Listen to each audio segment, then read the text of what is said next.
안녕하세요. 신의 장미입니다. 오늘의 사연 시작합니다. 저는 고등학생 시절 교회에서 남자친구를 만났습니다. 고등학교에서 예배를 보다 서로 관심을 갖고 만났지요. 저희 집은 독실한 신자까지는 아니었지만 주말이면 당연히 교회에 간다 생각하고 특별한 일이 있지 않는 이상 교회에 갔었습니다. 그런데 알고 보니 남자친구네는 독실한 기독교 집안으로 남자친구의 부모님 모두 교회 권사님과 장로님이시더라고요. 제 남자친구가 인자하신 두 분의 아들이라니 왠지 모르게 기분이 좋았습니다. 사귀는 횟수가 오래되자 저희가 사귀는 건 공공연히 모두 알게 되었습니다. 당연히 양가 부모님도 알게 되셨고 교회에서 서로 인사도 나누었습니다. 저희는 고등학교를 졸업하고 대학을 갔고 남자친구는 대학 졸업 후 유학을 갔습니다. 남자친구가 유학을 간다고 할 때 너무 슬펐는데 남자친구의 미래가 달린 만큼 기다리기로 했습니다. 그렇게 남자친구는 유학을 갔습니다. 저희는 인터넷으로 화상통화를 주로 하였고 그렇게 그리움을 달랬습니다. 남자친구가 유학을 가자 큰아들을 보내놓고 남자친구의 부모님께서 보고 싶어 시리에 빠지셨다고 하여 종종 찾아뵈며 큰아들의 소식을 전했습니다. 아무래도 부모님보단 저와 더 자주 통화를 하니 세세한 건 모르실 것 같아서요. 그럴 때면 늘 제게 고맙다고 하시고 제가 있어 본인들도 마음이 놓이고 제 남자친구도 마음 잡고 공부를 하는 것 같다고 저와 같은 아이가 며느리가 된다니 얼마나 마음이 좋은지 모르겠다고 하셨습니다. 부모님들도 부모님들이셨지만 저희들도 당연히 우리가 결혼을 할 것이라고 생각을 했습니다. 남자친구와는 오래 멀리 떨어져 있는 만큼 싸움도 잦았습니다. 전화상으로 하는 싸움이 의미 없었지만 그땐 둘 다 어려서 그랬었네요. 남자친구는 방학 때면 한국에 들어왔지만 저를 자주 만날 수는 없었어요. 평일엔 제가 일을 하고 늦게 끝나는 편이라 주말에 만났어야 했는데 주말엔 교회가 끝나고 나면 가족 모임, 여행, 친척들과의 만남 등을 이유로 남자친구가 참석해야 하는 일들이 잦았고 저희는 자주 만날 수 없었습니다. 그렇게 남자친구의 4년간의 유학생활이 끝이 났습니다. 남자친구가 한국에 들어오는 날 아침부터 종일 가슴이 뛰고 일이 손에 잡히지 않았습니다. 한국에 들어온 남자친구는 잠시 휴식을 취한 뒤 바로 취직 준비를 하였고 공채로 국내 유명 은행에 취직을 하였습니다. 남자친구는 제게 1년만 더 기다려달라고 했습니다. 월급 착실히 모아 1년 안에 최대한으로 결혼 자금을 모으겠다면서요. 전 알겠다고 했습니다. 휴일이면 종종 남자친구네 갔습니다. 그러면 어머님은 이전과 달리 제게 냉랭하셨고 어떤 날은 약속이 있어서 나왔다며 집에 안 계시기도 했습니다. 이유도 모르겠고 의아스러웠습니다. 남자친구가 본격적으로 결혼에 대해 이야기를 하니 어머님께서 아니, 너 한국에 들어온 지 이제 1년 정도 되어가는데 결혼은 너무 이른 것 같아. 라고 하십니다. 남자친구가 미국에 있을 땐 제게 우리 아들 한국 들어오면 취직하자마자 결혼해라. 우리가 살 집은 마련해 줄 테니 그런 거 걱정하지 말고. 남자가 마음이 안정되어야 바깥일도 잘 되는 법이거든. 너희 부모님께도 넌지시 말씀은 드려놔. 라고 얘기를 하셨기에 어머니께서 저렇게 나오실 줄은 상상도 못했습니다. 그날은 그렇게 얘기가 마무리되었습니다. 당연히 할 결혼이기에 서두를 건 없었습니다. 그런데 어머님의 뉘앙스가 그냥 마음에 남았습니다. 하루는 남자친구가 부모님의 의견 상관없이 둘이 사는 건 어떻겠냐고 얘기를 하더군요. 그래서 그게 무슨 소리냐고 물으니 그냥 물어봤다고 본인은 지금 당장 결혼을 하고 싶은데 부모님이 천천히 하라고 해서 해본 생각이라고만 했습니다. 그 말을 그냥 흘려들었어요. 그런데 얼마 뒤 어머니께서 전화를 하셨습니다. 그리곤 제게 너 우리 아들 좀 놔주면 안 되겠니? 너 때문에 우리 아들 인생이 꼬일 것 같아. 사실 난 처음부터 우리 아들이 너랑 사귀는 거 마음에 안 들었었어. 그런데 어릴 때 사귄 거라 적당히 사귀다 헤어질 줄 알았는데 거머리도 아니고 너 잘도 붙어있더구나. 넌 어려서 잘 모르겠는지 모르겠지만 결혼은 서로 비슷한 집안끼리 해야 하는 거야. 너희 집이랑 우리 집은 격이 맞지 않아. 그리고 학력 차이는 어떻게 할래? 넌 전문대 나왔고 우리 아들은 서울권 4년제 대학에 미국에서 유학도 하고 왔어. 이 모든 차이를 너 감당할 수 있겠니? 너의 젊은 시절이 아까워 내 아들을 꾸역꾸역 붙잡고 있는 거라면 그건 내가 보상해 줄 테니 우리 아들 좀 놔줘. 그리고 제게 돈 봉투를 꺼내십니다. 제가 드라마 속 비련의 여주인공이 된 줄 알았습니다. 그런 상황이 현실이 되니 돈 봉투 따윈 보이지도 않더군요. 그래서 어머님, 지금 상황이 이해가 되지 않아서요. 제게 늘 넌 우리 집 며느리란다 라고 얘기를 하셨고 유학 마치고 오면 바로 결혼하라고 하신 것도 어머니셨고 딸이 없어 외로우시다며 쇼핑에 예쁜 카페 함께 가자고 하신 것도 모두 어머니셨어요. 그런데 이제 와서 저보고 떠나라는 거세요? 너도 아는지 모르겠지만 우리 아들이 유학을 가고 싶어 하지 않았어. 그런데 나중에 집안 사업 물려받으려면 공부를 더 해야 하니 겨우 보냈던 거야. 그땐 미국에 있는 우리 아들 마음 흔들리지 않고 진득하게 공부하게 하려면 네가 필요했어.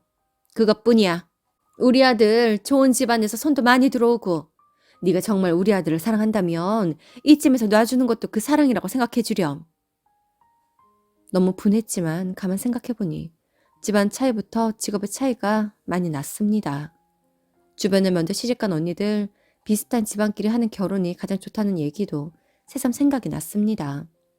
어머니께 알겠다고 하고 일어났습니다. 남자친구에게 헤어지자는 문자를 남기고 전화기를 껐습니다. 집으로도 전화가 오고 집 앞으로도 찾아오고 직장으로 찾아왔습니다. 계속해서 헤어지자고 했더니 혹시 엄마 때문이야? 난 약속 안 지키는 사람을 제일 싫어해. 그런데 우리 엄마가 그랬어. 엄마가 너에게 늘 우리 집 며느리라고 하셨고 나한테 너랑 결혼시킨다고 하셨는데 그 모든 얘기를 어기셨어. 그래서 난 엄마가 아닌 널 선택하기로 했어. 날 믿고 나랑 결혼해줘. 남자친구는 그 길로 저를 태워 저희 집으로 갔고 저희 부모님에게 자초지종을 솔직히 얘기를 하곤 허락만 해주신다면 저희 둘이 혼인신고부터 하고 살림을 차릴까 합니다. 제가 한 약속을 지킬 수 있게 허락해 주신다면 평생 제가 책임지겠습니다.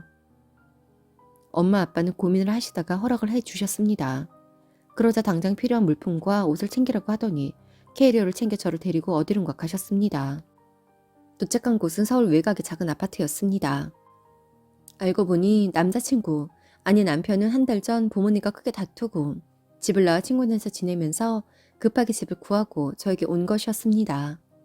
그 집은 우리의 신혼집이었던 거죠. 그렇게 급작스러운 저의 결혼 생활이 시작되었습니다. 남편은 시부모님께 이 사실을 솔직히 알리며 저희를 받아들이실 준비가 되시면 그때 저희가 지내는 곳을 알려드릴게요. 혹시라도 저 없을 때 오셔서 또 마음 다칠 얘기하시면 그땐 제가 정말 엄마 아빠 못 볼 것 같아서요. 남편의 결단이 너무 고마웠습니다. 저희는 결혼생활 2개월 만에 아이가 생겼습니다. 아이가 생겼다고 하니 시어머니는 마음이 누그러져 저희를 받아들이시겠다고 하셨습니다. 그리고 저희 집에 다녀가셨고 그래도 뭐 잘 해놓고 사는구나 라고 하셨습니다. 일주일 뒤 시아버지께서도 오셨습니다. 별 말씀 없이 잠시 머무르고 가셨는데 그날 저녁 시어머니께서 남편에게 전화를 해 아버지가 너 이사시키려고 하네. 니네 집 보고 속이 많이 상하셨나 봐. 아니 너는 구해도 왜 그런 집을 샀어? 날 곤란하게 하니? 엄마가 다음 주 중으로 집 알아볼 테니 그렇게 알아라. 엄마 됐어요. 우리 힘으로 살 거예요. 집 사주셔도 안 들어갈 테니 헛고생하지 마세요. 저도 시댁의 도움을 받지 않고 싶었습니다. 저는 큰아이로 딸을 낳았고 딸을 위한 시댁에서 남편을 똑 닮은 딸을 보곤 그간의 모든 일들이 눈 녹듯 사라진 듯 저에게 잘 해주셨습니다. 겉으론 참으로 화기애애했는데 그럴 때마다 전 결혼을 반대하던 그때가 생각이 나 속이 상했습니다. 시댁 식구들은 모두 다 닮은지라 저희 아이는 시댁 식구들 중 누구랑 같이 있던 그 사람이 가장 닮아 보입니다. 저희는 아이를 데리고 주일이면 교회에 갔습니다. 교회에 가면 어른들이 저희 아이를 보곤 아유 엄마를 많이 닮았네 하십니다. 그러면 저희 어머님은 아이 무슨 소리예요 엄마를 닮다니 잘 봐봐요 나 어릴 때랑 정말 똑같아요 합니다. 어머님을 닮았을 수도 있겠지만 그래도 제가 엄마인데 굳이 아니라고 해야 할 필요가 있을까요? 어이가 없어서 그냥 헛웃음만 났습니다. 다 같은 식구인데 누굴 닮으면 어떤가요? 저희는 누구나 그렇듯 남편이랑 작은 부부싸움을 자주 했습니다. 그런데 한 번은 부부싸움 중에 시어머니께 전화가 왔고 화가 한창 나 있던 남편은 시어머니께도 언성을 높였고 어머님은 저희의 싸움을 감지하셨습니다. 그 길로 저희 집에 어머님이 오셨고 마침 울고 있는 저희 아이를 보시곤 아들에겐 아무 말씀 없으시고 저에게만 어쩜 생각도 없지. 아이 앞에서 어떻게 싸울 수가 있니? 너 같은 애가 아이를 잘 키울 수나 있을지 내가 의문이다. 너희들 싸움이 괜찮아질 때까지 애는 내가 데리고 있을 테니 싸움 끝나면 집으로 오거라. 라고 하곤 아이를 데리고 시댁으로 가셨습니다. 그렇죠. 아이 앞에서 싸우면 안 되는 거지만 저희가 늘 그러는 건 아니고 하필 그날 그런 상황이 되었던 건데 마치 저희가 늘 그런 사람으로 비춰지는 듯 했습니다. 저희는 시댁으로 갔고 시어머니는 기회는 있다다 싶었는지 어떻게 아이 앞에서 언성을 높이며 싸울 수가 있냐며 절 나무라셨습니다.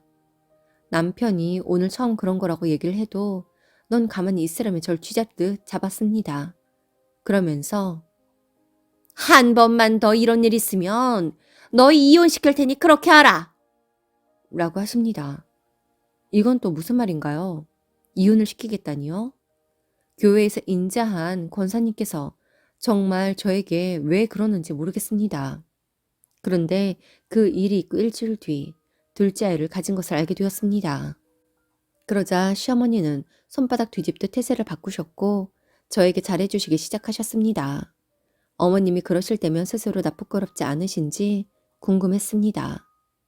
둘째 임신 소식을 알고 저흰 출산 전에 이사를 하기로 했습니다. 시댁 가까이에 가고 싶진 않았지만 남편의 출퇴근 거리와 아이들이 자라 다니게 될 학교의 학군 등을 따져 조금 무리해서 이사를 했습니다. 시댁이 이전보다 가까워진 게 살짝 걸렸지만 신경 쓰지 않기로 했습니다. 둘째 아이는 아들이었습니다. 시댁은 딸이 귀에 일가 친척들이 모이면 친척 조카와 우리 큰애까지 딱 둘만 딸이라 엄청 이쁨을 받습니다. 그런데 둘째가 아들이라고 하니 시부모님께선 경사가 났다며 좋아하셨습니다. 너무 아이러니했습니다. 둘째가 태어나자 딸은 찬밥이 되었습니다. 어찌 보면 꼭 딸이라서라기보단 큰아이가 동생한테 양보와 희생을 강요당하는 부분도 있는 거겠지만 하필 큰아이가 딸이라서인지 그렇게 느껴지더라고요. 저희가 네 식구가 되자 어머님은 사람들이 모이는 자리에 갈 때마다 저희를 데리고 다니고 싶어 하셨습니다. 우리 아들이 이렇게 예쁘게 가정을 꾸리고 있다는 것을 자랑하고 싶으신 듯 했습니다. 그런데 저희가 왜 그래야 할까요? 저희도 저희만의 일정이 있고 시부모님이 꼭두각시가 아닌데요. 그래서 갑작스런 약속을 알리시면 제 선에서 못 간다고 했습니다. 그럴 때면 수학의 너머로 어머님의 화가 느껴졌지만 그렇게 잘라내지 않으면 질질 끌려다닐 것 같았거든요. 저희도 명절 때면 대부분의 집들처럼 시댁에 먼저 갔다가 명절 당일 낮에 친정에 갔습니다. 그런데 시댁은 설날을 지내지 않고 새해를 지내, 새해에는 늘 시댁을 가고 설날에는 친정에를 갔습니다. 그런데 결혼 8년차 되던 해 새해에 시어머니께서 이제 우리 새해에는 지금까지처럼 세배하고 떡국 끓여 먹고 설날에는 해외여행 다니기로 했다. 그렇게 알고 있어라. 라고 폭탄 선언을 하셨습니다. 그러자 남편이 엄마, 저희 처가에는 그럼 언제 가라고요?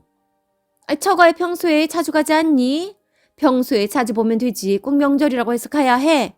평소에 가, 평소에. 그래도 명절은 명절인 거고 저희 언니는 지방에 살고 있어 명절이 아니면 만나지도 못하는데 이기적인 어머님의 말씀에 화가 났습니다. 어머니, 그럼 저는 설날에 친정에 가지 말라는 거예요? 누가 가지 말랬니? 평소에 가라고 평소. 참 말귀 못 알아듣는구나. 이래서 가방끈이 길어야 한다니까. 어머니 말씀 들으면 저희 이사 오고 정말 자주 만나고 자주 보잖아요. 그럼 저희야말로 명절을 따로 안 챙겨도 되는 거 아닌가요? 너 지금 무슨 소리 하는 거니? 여긴 시댁이고 난 네 시어머니야. 그런데 뭐라고? 명절에 안 온다고? 그게 아니라 전 어머님의 논리를 그대로 적용해 본 것뿐이에요. 어머님 말씀대로 전 가방끈이 짧아서 깊이는 생각 못하고 말씀하신 그대로 해석하거든요. 너가 이래서 싫었어. 어릴 때부터 가끔 보면 되바라진 데가 있더라고. 우리 손주들이 너 닮아 되바라질까봐 내가 자주 가서 애들 만나고 하는 거야. 그런 속 깊은 뜻을 네가 알기는 하겠니? 아, 그러셨구나. 전 어머님의 그 아나무인한 태도를 아이들이 닮을까봐 어머님과 자주 만나고 싶지 않았었는데 다들 생각은 같은가 봐요. 아이고 기가 차네. 너 내가 시어머니인 걸 잊은 건 아니지? 그럼요, 어머님. 어떻게 있겠어요. 전 어머님께서 달면 삼키고 쓰면 뱉는 타입인 것도 다 기억하는걸요. 어머님, 이 유학할 때 저한테 어떻게 하셨어요? 며느라 하셨잖아요. 그래놓고 이 돌아오자마자 저한테 돈 봉투 던지며 헤어지라고 하셨죠? 저희 애들이 그런 모습까지 닮으면 어떡해요? 전 그게 걱정돼서 드리는 말씀인 거예요. 평소 과묵한 시아버지께서 저희 언쟁도 가만히 듣고 계셨는데 이 이야기에 버럭하셨습니다. 당신 그랬어? 아니 여보, 그게 아니라 난 그냥 우리 아들을 위해 그런 거야. 그래도 할 짓이 있고 안 할 짓이 있지. 맨날 누워서 드라마만 쳐보더니 드라마에서 나오는 아들 가진 엄마 따라한 거야. 뭐야? 돈 봉투를 던져. 내가 당신 나가서 그런 짓 하라고 돈 벌어다 주는 줄 알아? 애미야, 난 그런 사정이 있는 줄은 몰랐구나. 네가 그때 마음에 상처를 많이 받았겠다. 많이 늦었지만 내가 이제라도 알게 되었으니 그땐 정말 미안했다. 아버님 아니에요. 아버님께서 사과하실 게 뭐가 있으신가요? 그땐 저희가 어려 철부지라 바로 결혼하지 못하면 큰일 나는 줄 알고 부모님 속상하게 해드려서 저야말로 죄송했어요. 너 지금 뭐 하니? 네 시아버지한테 아양 떠는 거야? 왜 나한테랑 똑같이 안 해? 저에게 거짓으로 잘해주신 것도 돈 봉투를 던진 것도 온갖 모진 소리를 하신 것도 어머니이신데 제가 왜 아버님께도 그래야 하죠? 이제 됐다. 전후 사정 대충 어떻게 된 건지 알았으니 내가 교통정리하마. 우선 이 얘기가 명절 때문에 불거진 거니 그것부터 정리를 하자면 추석은 지금까지처럼 우리 집부터 오고 당일날 친정에 가고 새해에는 당일로 우리 집에서 지내고 설날은 연휴 내내 너희 친정에서 지내고 오도록 해라. 그리고 당신 설날에 해외여행 가는 건 누구 머리에서 나온 생각이야? 밖에서 여자들끼리 모여서 며느리 어떻게 골탕 먹일까 그런 작당들만 하고 다니는 거야? 세상 쓸모없는 소리들만 종일 하다 오는구만. 당신 정말 이러기에요? 뒤에서 나한테 얘기하더라도 애들 앞에선 이러면 안 되지. 그리고 자꾸 며느리 가방끈 기니 짬니 하지 마. 당신이야말로 중학교밖에 안 나왔잖아. 나 대학까지 나왔다고 해서 우리 부모님이 당신한테 가방끈 짧다고 무시하거나 하신 적 있어? 어른으로서 마음이 넓어야지. 어째 마음 씀씀이가 손주들보다도 못해. 여보, 정말 애들 앞에서 그런 얘기까지 하실 거예요? 나 검정고시 볼 거라고. 볼 건데 왜 그런 얘기를 꺼내요? 당신이 가방끈이 어쩌고 하니까 그러는 거 아니야. 사람의 인품은 많이 배웠다고 나오는 게 아니야. 그러니까 그런 얘기 하지 마. 그리고 너희들 앞으로 집에 자주 오지 마라. 가까워도 서로 적당한 거리를 유지해야 더 건강한 가족이 되는 거야. 너희들이 우리 생각해서 애들도 자주 보여주러 오고 하는 거 알지만 그래도 우리 주일이면 교회에서 얼굴 보고 명절이나 생일이다 하면서 한 달에 한 번은 또 따로 보게 되지 않니? 그러니까 그 외에 일부러 오지 마. 당신도 찾아가지 말고. 대신 부족한 시어머니라도 어른은 어른이니 너희가 어른으로서의 대우는 해주길 바란다. 너희들이 하는 모습을 보고 우리 손주들이 배우지 않겠니? 아버님의 말씀에 부끄러웠습니다. 그러게요. 어머님 미운 마음만 생각하고 아이들 앞에서 어머님과 큰 소리를 내고 했던 걸 생각하니 나중에 우리 아이들이 그들을 배워 저에게도 할 수 있을 것 같았습니다. 그렇게 저와 어머니의 감정 싸움은 일단락이 났습니다. 그날 이후 어머님은 제게 그 어떤 미운 말과 행동을 하지 않으셨습니다. 아직도 전 결혼 전에 그 일들이 잊혀지지 않기에 순간순간 불쑥 감정이 올라오긴 하지만 잘 참고 있습니다. 어머님은 그 이후 검정고시를 준비하셨고 고등학교 졸업장을 따셨습니다. 그리고 교양을 쌓으시겠다며 독서 모임도 다니시고 꿋꿋이 강좌도 들으시더라고요. 서로 다른 사람들이 모여 가족이 되었으니 많은 인내와 이해가 필요한 것 같습니다. 처음에 많은 삐걱거림으로 시작된 시댁과의 관계이지만 아버님의 말씀대로 이제라도 잘 맞춰가며 살아보려고 합니다. 오늘도 함께 해주셔서 감사합니다. 지금까지 배신의 장미였습니다.